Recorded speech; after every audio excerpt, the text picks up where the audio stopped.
J'ai vu des gens qui ont été dans une certaine situation depuis très longtemps et qui se demandent pourquoi cela a continué si longtemps. Eh bien, parce que vous l'avez autorisé pendant si longtemps. Le jour où vous décidez que vous n'en voulez plus, c'est ce jour-là que ça s'arrêtera. Ne dites pas simplement « j'en ai assez ». J'en ai assez, oh mon Dieu, j'en ai assez. Il n'en est pas responsable. Parce que si tu dis cela, ça ne changera rien. Oh Seigneur, s'il te plaît, enlève cette chose. Il ne va pas l'enlever parce qu'il ne l'a pas mise là. Et il t'a donné le pouvoir d'en faire quelque chose.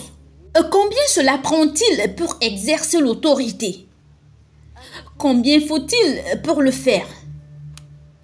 Vous ne le faites pas en votre nom, vous le faites au nom de Jésus. Avez-vous remarqué qu'il a dit « Ces signes accompagneront ceux qui auront cru » C'est ce que Jésus a dit, d'accord? Il n'a pas dit que ces signes accompagneront ceux qui croient qu'ils peuvent le faire. Il a dit ceux qui croient. Qui croient en quoi? En l'évangile. Et ensuite, il dit en mon nom, ils pourront chasser les démons. Il n'a pas dit qu'ils chasseraient les démons s'ils croient qu'ils peuvent. A-t-il dit cela? Non. Il ne s'agit pas de croire et pouvoir. Il n'a pas dit crois et tu peux. Non. Crois en Jésus. L'accent est mis sur Jésus. Et si vous croyez en Jésus, vous l'avez reçu comme Seigneur de votre vie. Maintenant que vous êtes devenu croyant, Jésus-Christ est devenu le Seigneur de votre vie. Vous avez reçu la vie éternelle dans votre esprit. Vous n'avez plus besoin, écoutez-moi, vous n'avez plus besoin d'exercer la croyance par rapport aux démons et comment les chasser. Ça, c'est l'autorité, c'est la différence. Vous n'avez pas besoin de croire que vous pouvez le faire. Arrête d'essayer de croire que tu peux le faire. J'aimerais vraiment pouvoir croire. Tu crois déjà? Donc, n'essaye pas de croire. C'est ça le problème avec l'autorité. Laissez-moi vous montrer quelque chose. Imaginez quelqu'un qui dirige la circulation au carrefour. Et il vous fait ce signe pour vous dire de vous arrêter. Tout le monde connaît ce signe. Doit-il croire? Il n'a pas à croire, même s'il est ivre. Et s'il fait le même signe des deux côtés, ils vont tous s'arrêter. Même si le gars est ivre, c'est l'autorité. Vous voyez? Tant qu'il porte l'uniforme, il a cette autorité. Il n'a pas besoin de croire en elle. Vous le comprenez? Si vous le dites, ça s'accomplira. Et si vous le dites, et quelqu'un dira, je le dis souvent, mais rien ne se passe. C'est ça le problème. Qui te l'a dit? Qui te l'a dit? Qui te l'a dit? Qui t'a dit que rien ne se passe? Chaque fois que vous sémez votre graine, vous l'arrachez à nouveau du sol et ensuite vous dites, je ne sais pas pourquoi elle ne grandit pas. Vous voyez? Lorsque vous dites la parole, ça marche. Arrêtez de penser que ça ne marche pas. Et si Satan peut vous amener dans un royaume de sens qui vous pousse à observer ce que dit la Bible, ceux qui regardent aux vanités mensongères abandonnent la grâce qui est à eux. Ils regardent aux vanités mensongères. Ils abandonnent la grâce qui est à eux. Gloire à Dieu. Oh, alléluia. Éphésiens chapitre 1, verset 14. Il dit, lequel est un gage de notre héritage pour la rédemption de ce que Dieu s'est acquis à la louange de sa gloire. Vous voyez, nous sommes libres du péché. Comprenez-vous que nous sommes libres? Nous n'avons pas à pécher et nous n'avons pas besoin de toujours vérifier pour être sûr que nous ne péchons pas. Non, il vaut mieux allumer la bougie que de maudire les ténèbres. Juste comme la bougie marche dans la justice, marche dans la lumière.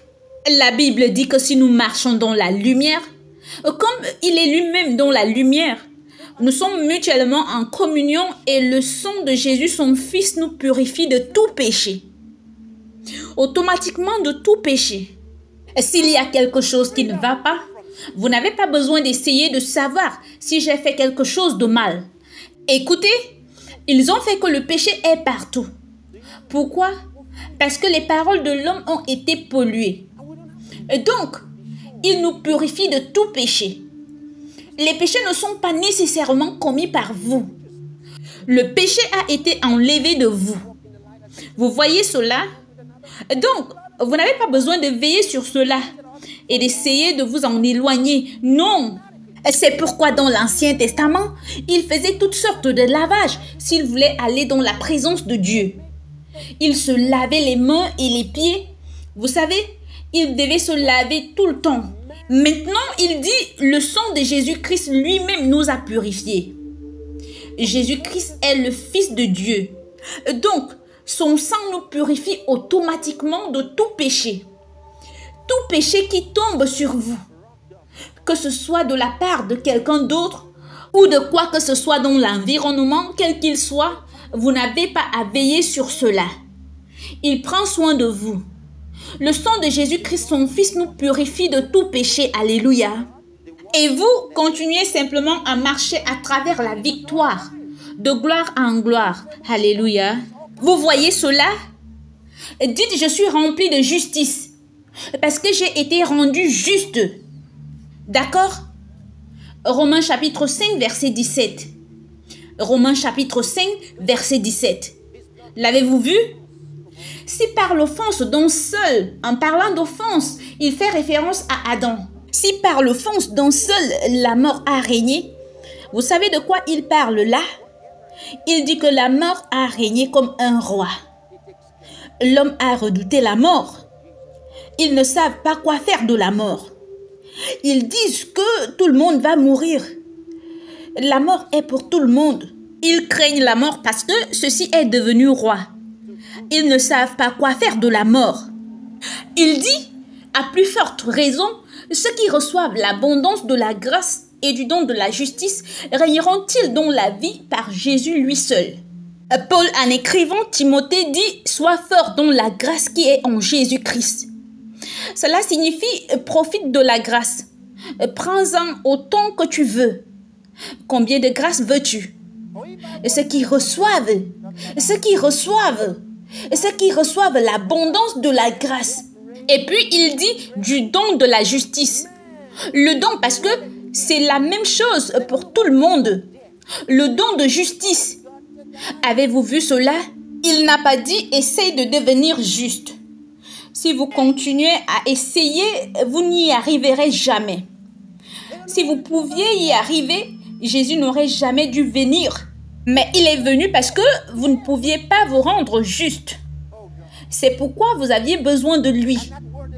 C'est pourquoi il est venu pour vous donner la justice. Alléluia. Le don de la justice. Il l'appelle don. Il nous a rendus justes. La justice est la nature de Dieu qui vous qualifie pour vous tenir en présence de Dieu sans sentiment de culpabilité et sans culpabilité, sans condamnation ni sentiment de condamnation. Est-ce que vous m'entendez? Et cela a de l'impact sur vous, sur la justesse de Dieu dans votre esprit et sur la capacité de faire le bien. C'est habilité dans votre esprit. Vous vous trouvez porteur des gènes de Dieu. Vous êtes capable de faire ce que Dieu vous a dit de faire. Quelqu'un dit, oh, personne ne peut vivre une vraie vie chrétienne. Oh, attends quand cet homme recevra le Saint-Esprit. Quand cet homme recevra le Saint-Esprit, le pouvoir de faire, alléluia. J'ai la vie de Dieu en moi. Je suis né de nouveau. J'ai la vie de Dieu en moi. Relisons-le. Si par l'offense d'un seul, la mort a régné par lui seul, à plus forte raison, ceux qui reçoivent l'abondance de la grâce et du don de justice régneront-ils dans la vie par Jésus-Christ lui seul. La version amplifiée dit qu'ils régneront comme des rois dans la vie. Il ne parle pas de la vie au ciel parce que vous ne régnez pas au ciel quand vous êtes encore sur terre. Il dit dans cette vie, ils reçoivent l'abondance de la grâce. Reçois la grâce dans ton industrie, d'être maître des scientifiques, maître de ton travail, dans ta carrière. Sois maître, maître, maître. Pouvez-vous crier Amen quelqu'un? Alléluia. Dites, je reçois. Reçois la grâce. Oh, gloire à Dieu.